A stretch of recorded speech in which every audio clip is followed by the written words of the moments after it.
నల్గొండ జిల్లాలో పెరుగుతున్న చలి తీవ్రతకు సంక్షేమ హాస్టళ్లలోని విద్యార్థులు గజగజ వణుకుతున్నారు. కనీసం కప్పుకోవడానికి దుప్పట్లు లేక ఇబ్బందులు పడుతున్న విద్యార్థుల పక్షాన ఎస్ఎఫ్ఐ విద్యార్థి సంఘం పోరుబాట పట్టింది. నల్గొండ జిల్లా మిర్యాలగూడలో హాస్టల్ విద్యార్థులకు మౌలిక సదుపాయాలు కల్పించాలని డిమాండ్ చేస్తూ ఎస్ఎఫ్ఐ ఆధ్వర్యంలో సబ్ కలెక్టర్ కార్యాలయం ఎదుట భారీ ధర్నా నిర్వహించారు. ఈ ఆందోళన కార్యక్రమంలో పెద్ద ఎత్తున విద్యార్థులు పాల్గొన్నారు. ప్రభుత్వం విద్యార్థుల సమస్యల పట్ల నిర్లక్ష్యంగా వ్యవహరిస్తుందని విద్యార్థి నేతలు మండిపడ్డారు.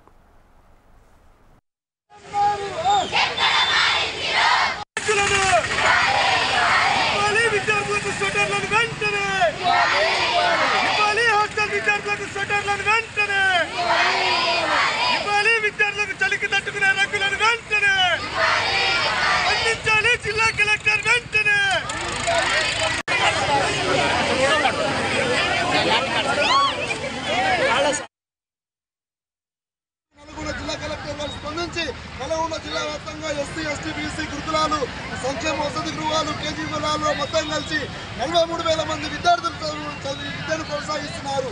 తక్షణమే జిల్లా కలెక్టర్ గారు స్పెషల్ కేటుతో పేద మధ్య తరగతి విద్యార్థులకు చలికి తట్టుకునే రగ్గులు ఇవ్వాలని చెప్పేసి, అదేవిధంగా స్వెటర్లు ఇవ్వాలని చెప్పేసి పేద మధ్య తరగతి విద్యార్థుల తరఫున జిల్లా కలెక్టర్ గారిని విజ్ఞప్తి చేస్తా ఉన్నాం. విపరీతమైన చలికి తట్టుకోలేకపోతున్నాం. మా తోటి విద్యార్థులకు స్వెటర్లు రగ్గులు ఇవ్వాలని ప్రభుత్వానికి విజ్ఞప్తి ఇస్తున్నాం.